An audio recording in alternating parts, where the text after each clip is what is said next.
الحمد لله والصلاة والسلام على رسول الله صلى الله عليه وسلم وعلى آله وصحبه ومن والاه وبعد. فإن نعم الله لا تعد ولا تحصى، كما قال ربنا: وإن تعدوا نعمة الله لا تحصوها. وقال: وأسبغ عليكم نعمه ظاهرة وباطنة. ما تفرحش بالنعمة أوي. من نعم الله عليك نعمة المنع، إن يمنع عنك نعمة. أقول لك شوف ربنا ماذا قال في القرآن: ثم لتسألن يومئذ عن النعيم. أبو مليار يوم القيامة هيتسئل زي أبو 100,000؟ زي اللي معهوش؟ طبعا لا. كل حاجة هتتسئل عليها في يوم القيامة. واوعى تعتقد إن اللي معاه مال ربنا راضي عنه، أو الفقير ربنا غضبان عليه. لا.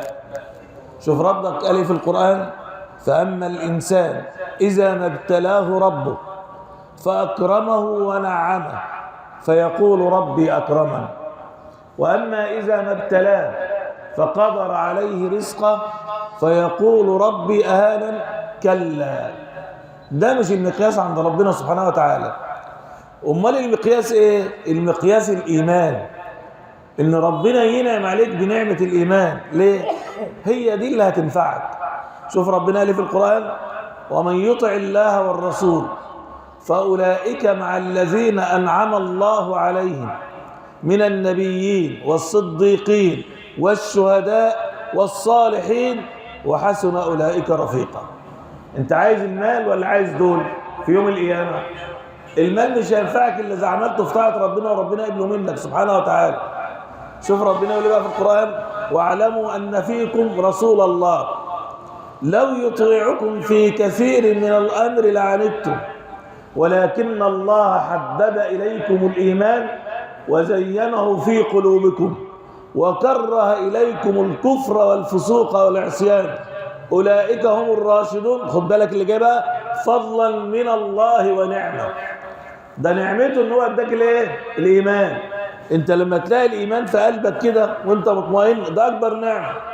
طيب لو العكس بقى، دي مصيبه. زي ما ربنا قال: واذا ذكر الله وحده اشمئزت قلوب الذين لا يؤمنون بالاخره واذا ذكر الذين من دونه اذا هم يستبشرون. لما يجي كلام ربنا تلاقيه زي الهم على القلب، مش عايز يسمعه. طب الحاجات التانية تلاقيه فرحان وقاعد وصاحي طول الليل. طب وربنا سبحانه وتعالى له حكمة. خد بالك، ما هو المنع ربك بيقول لك في القرآن الكريم ايه؟ سبب نزول الآية دي ايه؟ ان الفقراء ايام النبي عليه الصلاة والسلام اشتكوا للنبي وقالوا له: يا رسول الله، يعني لو ربنا انعم علينا بنعمة المال ينزل القرآن الكريم، ولو بسط الله الرزق لعباده لبغوا في الأرض ولكن ينزل بقدر ما يشاء إنه خبير بصير. سبحان الله. لو ربنا اداك المال ممكن المال ده يضغيك وتعصي ربنا ويكون سبب في دخولك النار. يوم ربنا يمنعك عنه، يبقى عنك المال، يبقى انت مش معاك المال، تقوم فقير، تقوم ايه؟ تقول يا رب يا رب، تطلب من ربنا سبحانه وتعالى وتلجأ لله عز وجل. لكن لو اداك المال هيمسك ربك سبحانه وتعالى وتزداد في المعاصي. ايه اللي ودى قارون في داهية؟ سبحان الله، المال بتاعه. ليه؟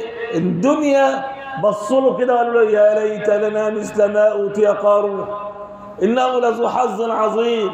طب ايه اللي جراله؟ فخسفنا به وبداره الارض. انتوا كنتوا عايزين ربنا يخسف بكم ولا انتوا كده احسن من قارون؟ هم احسن من قارون، لكن بصوا للدنيا، الدنيا الزائله. لكن الانسان يعلم ان في المنع عطاء من الله لك وانت لا تدري. وللحديث بقيه. وصلى اللهم على نبينا محمد وعلى اله وصحبه وسلم. الله يفتح عليك يا عم. لا هو